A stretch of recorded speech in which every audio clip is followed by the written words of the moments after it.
Hello, my name is Sean Fenech, and I'm going to be giving my presentation titled Give Us the Foils, Fencing in Hamlet. Firstly, Hamlet is available in three different versions, which are the first quarto, the second quarto, and the first folio versions. The importance of this will be clear later on. Secondly, for the benefit of those that have yet to read this brilliant play, a brief synopsis shall be provided. Hamlet revolves around the eponymous protagonist of the play, Prince Hamlet of Denmark. In a tumultuous turn of events, the King of Denmark dies suddenly, and his brother Claudius marries his widow Gertrude, and takes the throne. However, the king's ghost is seen haunting the castle's fortifications by guards and Hamlet's closest companion, Horatio, who tell Hamlet about it. Hamlet then goes to confront the ghost. The ghost informs Hamlet that he is indeed the spirit of Hamlet's father, and that he had been murdered by his brother to usurp the throne. Hamlet swears revenge and feigns madness in an effort to prove Claudius's guilt, which he eventually succeeds in doing. After much mayhem caused by Hamlet, Claudius plots to get rid of him, first by sending him to England to be executed, which Hamlet manages to thwart, and then by conspiring with Laertes, the son of Polonius, the king's counsellor, whom Hamlet accidentally murders, and brother to Ophelia, Hamlet's love interest, who goes mad and drowns as a result of Hamlet's actions. The plot involves a fencing match between Hamlet and Laertes, which Hamlet gladly accepts because he wishes to make amends with Laertes, and also fence with him for sport. However, Laertes fights with an envenomed and sharp sword, and Claudius offers Hamlet a poisoned drink. The plot goes terribly wrong, and Claudius, Gertrude, Hamlet, and Laertes all die in the process. Introduction: Mock fighting in Elizabethan plays. Firstly, nothing much is known about the fencing match, save for a few hardly descriptive stage directions, and some indication as to the weapons used. What is known about the fencing techniques that might have been used by the actors to perform the match emerges from what knowledge we have about extant contemporary treatises on the subject.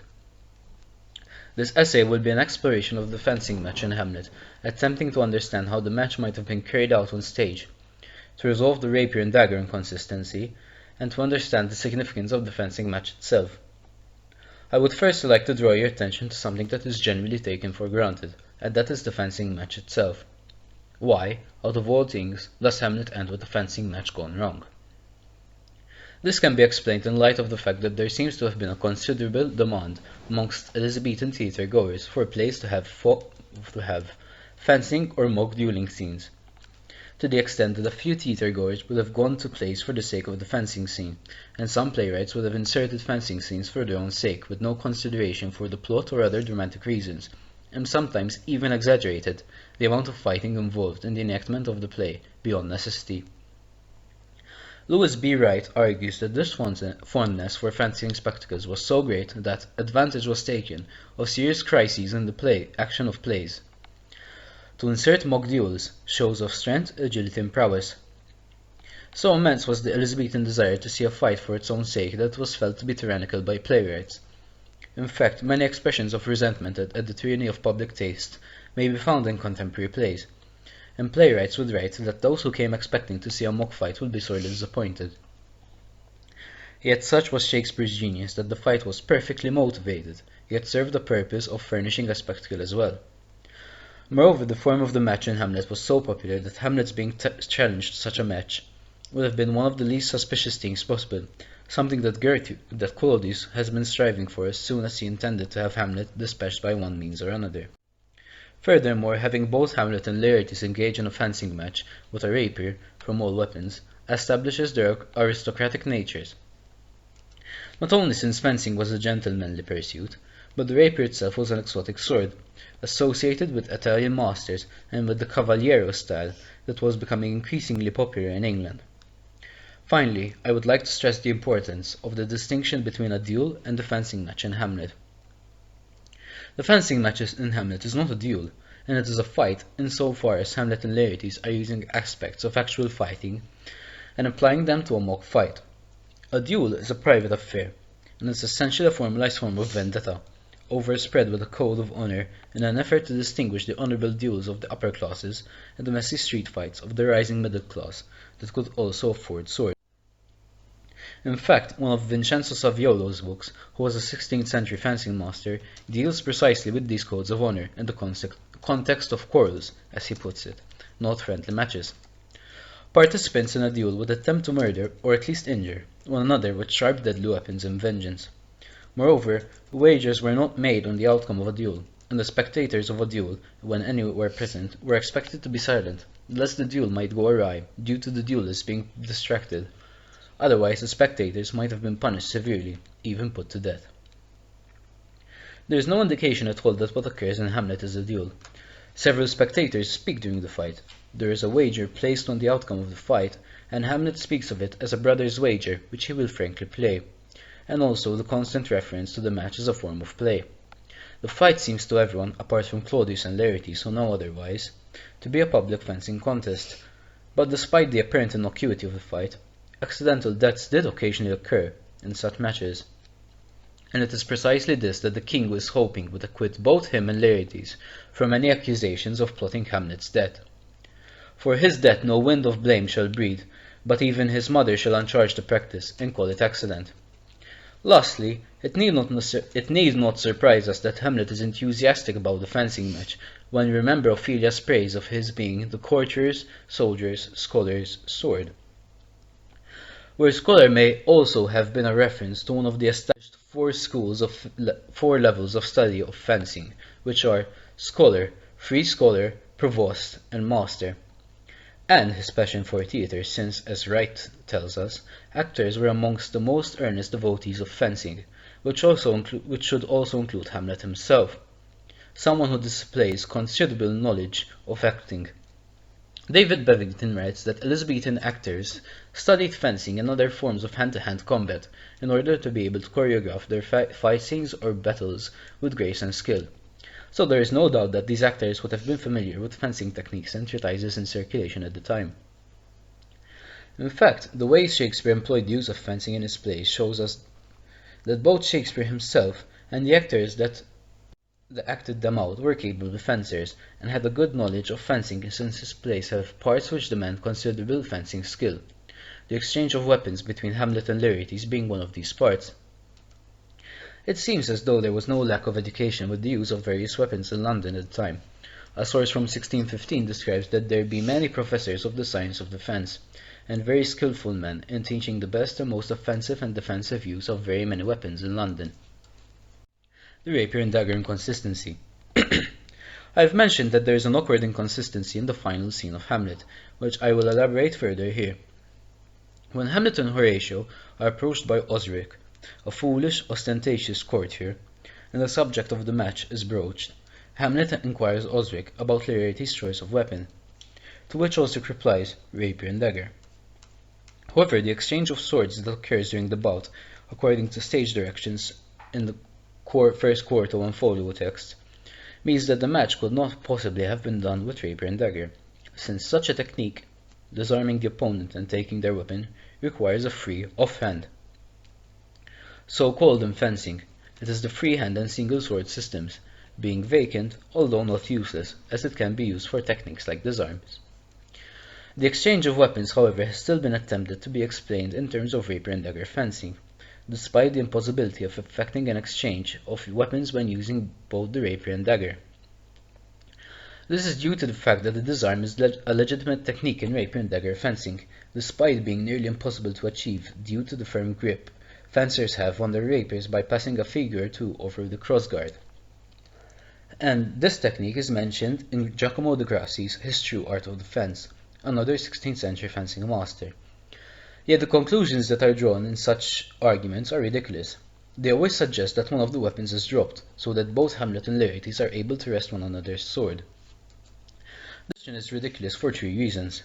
Firstly, any experienced fencer, especially one as good as Laertes or Hamlet are made out to be, will know that losing any of one's weapons will only ever put one at a disadvantage.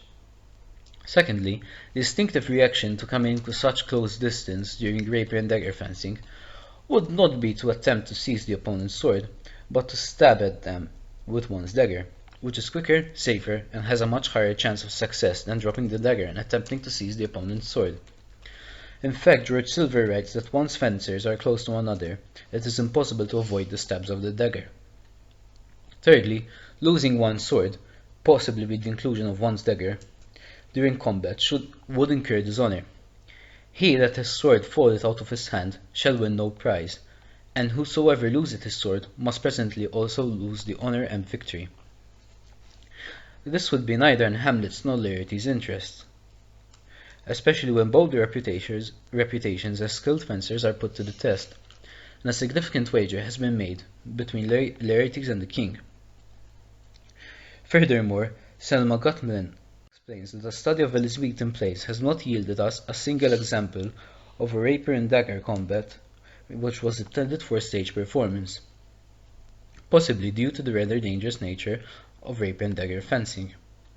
For one to wrest one's opponent's blade from them, one has to be in a measure, that is, distance, known as close quarters, which is when the fencers are so close to one another that most fencing techniques are ineffective, save for the ones that deal with this sort of measure, and wrestling techniques can come into play. In fact, this is mentioned in the stage direction. Laertes wounds Hamlet. Then, in scuffling, they change rapiers. The mention of Laertes having wounded Hamlet is important, as once Laertes does so, they come into a close enough distance to enter close quarters, resolving the inconsistency. In the encounter with Osric, it is made clear that he is a fool. Both Hamlet and Horatio ridicule him for pretending to be eloquent and knowledgeable in things he is clearly not. His ignorance with things martial is manifest in the discussion of Laertes' fencing ability, and the weapons wagered by Laertes and their furnishings. Osric: I mean, sir, for his weapon, but in the imputation laid on him by them in his mead, he's unfellowed.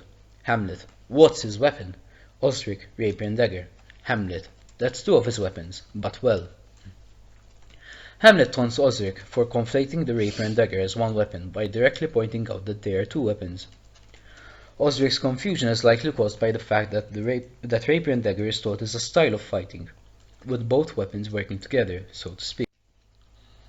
In fact, Saviolo writes, as far as I can perceive, the rules of the single rapier and of rapier and dagger are all one.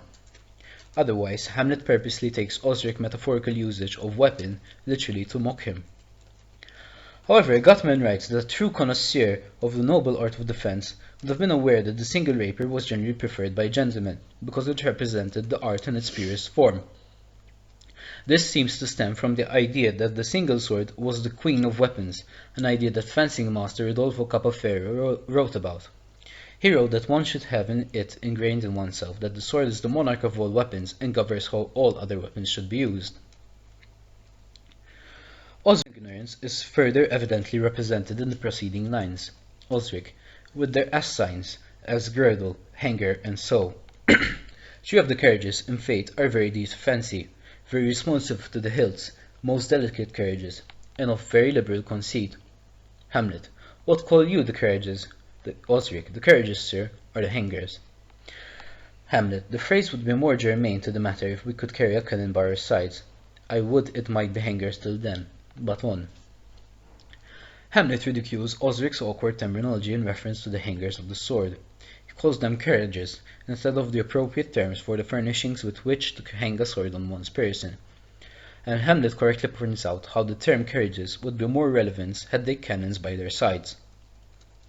It is beyond any doubt that Osric has scant knowledge of martial affairs, much to the amusement of Hamlet and Horatio, and so the consistency might be resolved if we argue that in his ignorance, Osric mistakes what weapons will be used in the match.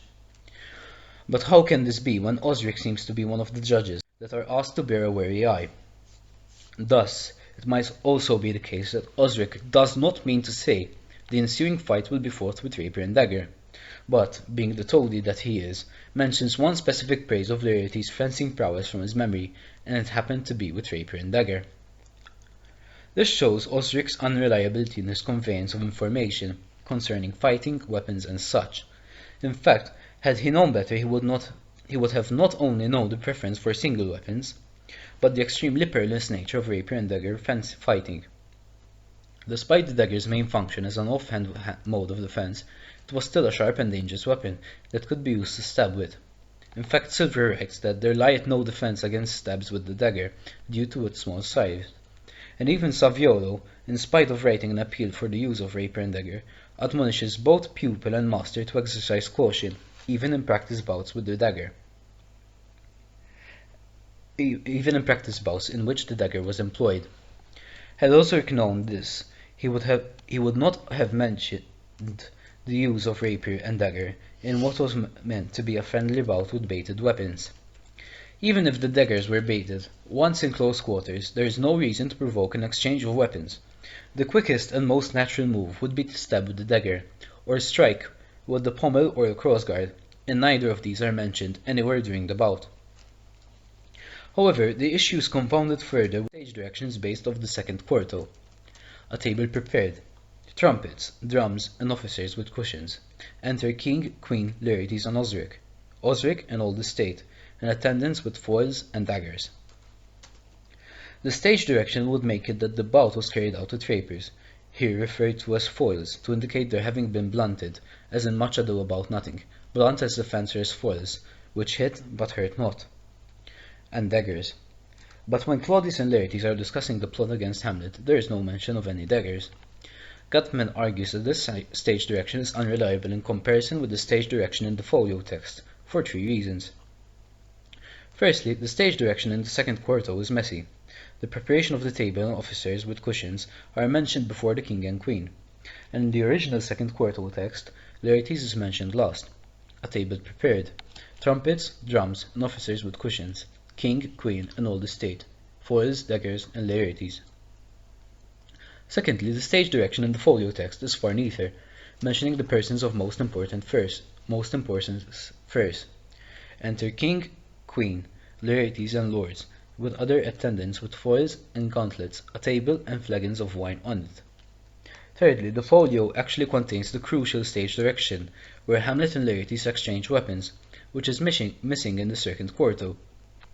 Thus, Gutman argues, the folio text is more reliable in relation to Act 5, Scene 2, where the fencing match occurs.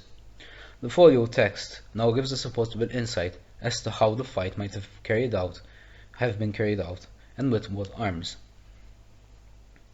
They change rapiers, the left-hand seizure. The exchange of weapons has been explained to occur via a technique called the left-hand seizure.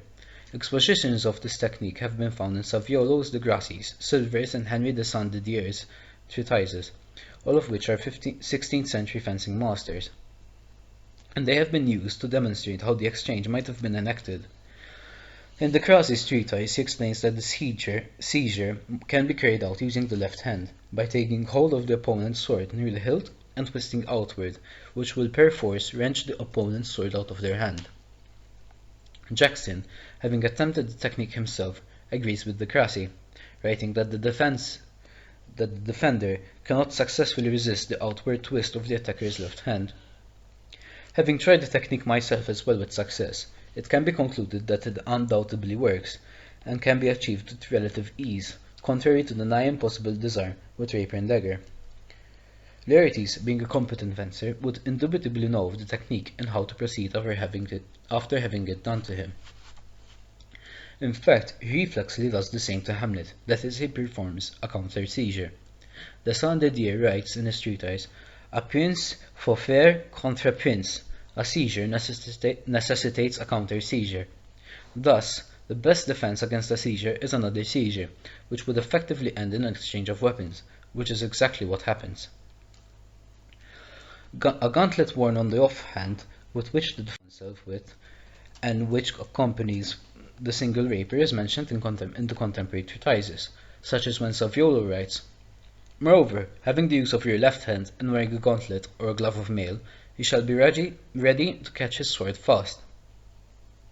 This sentence from Saviolo is significant for 3 reasons. Firstly, it is further evidence that the offhand would have needed to be free to perform the exchange, hence being further evidence that the match was intended with single rapiers. Secondly, it shows us that the left-hand seizure could have been accomplished by the gauntleted left hand, and in fact, Gutman writes that the defensive operations of the dagger could be as satisfactorily performed by the gauntleted left hand. Finally, it validates the folio stage direction that describes foils and gauntlets being brought to the location of the fencing match, by showing us that gauntlets were indeed used to fence with. Conclusion. In conclusion, I believe that the fencing match in the final scene of Hamlet was intended to be fought with rapiers and gauntlets worn on the left hand, which would be used to perform a seizure with, and would result in the exchange of weapons found in the stage directions of the first quarto and folio editions of Hamlet. The exchange would not have been physically possible with rapiers and daggers, and the disarm with rapier and dagger would have been ungainly at best, unsuccessful at worst, and the suggestion that Hamlet and Laertes would drop their weapons to perform the exchange is ludicrous. Finally, the fencing match seems to have been inserted both to meet public demands for fencing matches in plays, and for dramatic purposes, like proving Hamlet's belief that rashness can be a good thing.